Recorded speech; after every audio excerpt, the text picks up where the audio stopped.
Assalamualaikum warahmatullahi wabarakatuh. Di sini saya sebagai moderator kelompok 8 yang akan mempresentasikan hasil jurnal kami yang akan dijelaskan melalui video ini. Presentasi ini diajukan sebagai penugasan mata kuliah Pendidikan Bahasa Indonesia dengan dosen pengampu Bapak Muhammad Dulwaki Rizkyanti. Kami dari kelompok 8 yang beranggota 5 orang yang bekerjasama dalam pembuatan video kali ini. Tanpa berlama-lama lagi, izinkan saya dan rekan-rekan saya memperkenalkan diri terlebih dahulu. Perkenalkan, nama saya Kaila Inzurnira dengan NIM 2409799. Divya Findri Maharani dengan NIM 2409229, Desta Ardiansyah dengan NIM 2409520, Muhammad Dapa Saputra Nurjatnika dengan NIM 2410310, Agus Rohimat dengan NIM 2410978. Abstrak. Beberapa kasus yang kita temukan dalam olahraga adalah miskomunikasi antara wasit dan pemain, sehingga menyebabkan adanya konflik di lapangan. Penerapan bahasa Indonesia yang baik dan benar adalah salah satu kunci untuk menyelesaikan konflik-konflik yang terjadi. Karena masih ada beberapa peristiwa yang dimana kurangnya pemahaman antara wasit dan juga pemain. Pendahuluan konflik antara pemain dalam wasit dalam sepak bola sering kali disebabkan oleh keterbatasan komunikasi yang buruk. Berikut beberapa contoh dan faktor yang melibatkannya. Komunikasi antara pemain timnas Indonesia masih mengalami masalah komunikasi antara pemain yang menyebabkan tidak terdengar meskipun pertandingan dilakukan. Miskomunikasi di lapangan. Yang kedua, komunikasi wasit. Error komunikatif wasit perempuan dan Liga Pertiwi Indonesia sering memberikan kartu merah kepada pemain tanpa kesalahan keras yang menyebabkan protes dan pelatih dan pemain. Error komunikatif antara wasit utama dalam asisten wasit juga sering terjadi seperti kesalahan menuju arah yang memicau protes keras dan semua pihak terkait. Yang ketiga, penilaian konfliktual. Asisten wasit yang menyebabkan penilaian dengan cara wasit saat penilaian menilai duel sebelum proses pengambilan kesimpulan bersama. Wasit pusat sangat penting untuk campur tangan asisten dalam adjudikasi duel. Kebebasan komunikasi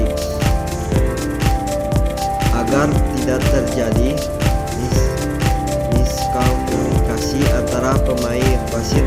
Tentu saja sebelum komunikasi yang efektif antara kedua belah pihak dalam sebuah pertandingan,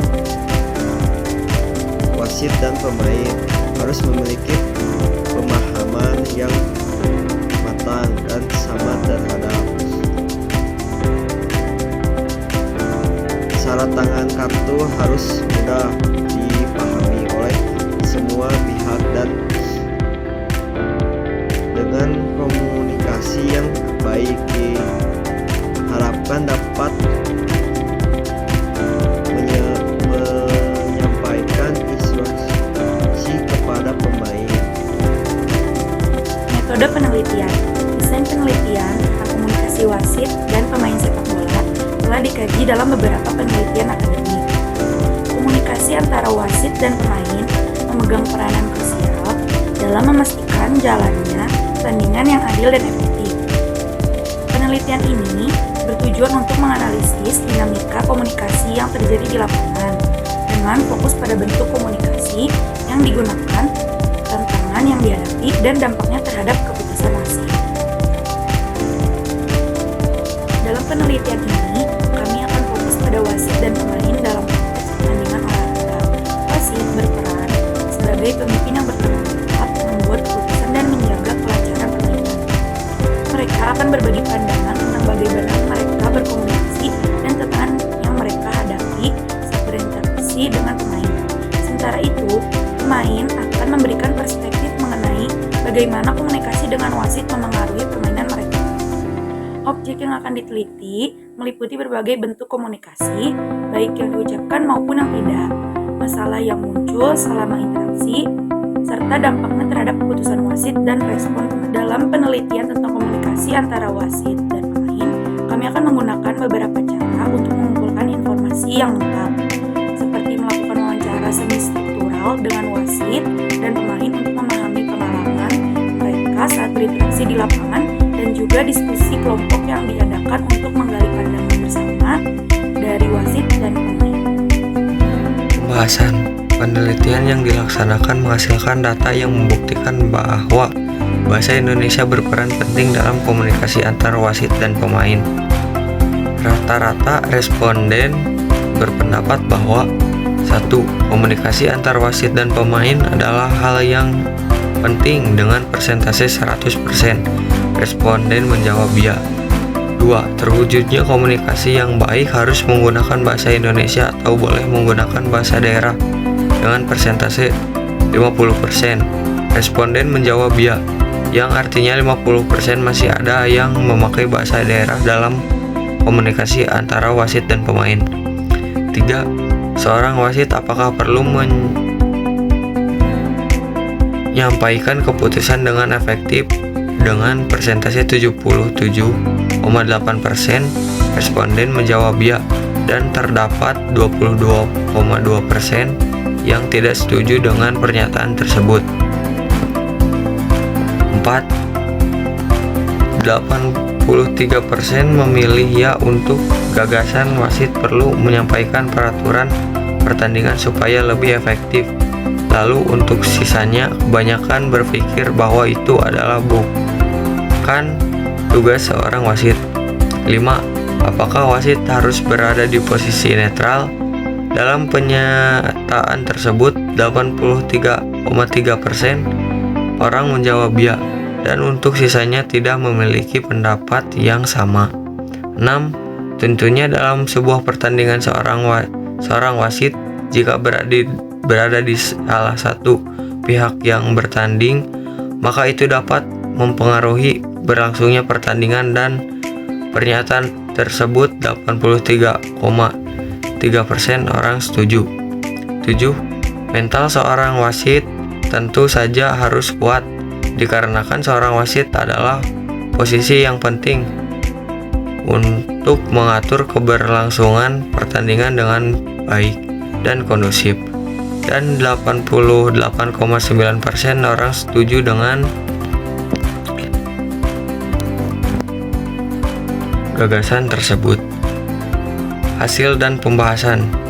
Setelah menyebar kuesioner dan meminta tolong kepada para mahasiswa, atlet, guru, dan lainnya, memperoleh data sebagai berikut. Kesimpulan. Dari hasil penelitian ini, peneliti berpendapat bahwa komunikasi yang jelas antara wasit dan pemain memang sangat penting untuk menghindari konflik di lapangan. Bahasa Indonesia sebagai bahasa yang umum digunakan harus menjadi bahasa utama dalam komunikasi selama pertandingan. Meskipun penggunaan bahasa daerah masih bisa dipertimbangkan jika semua pihak memahami dan disetujui.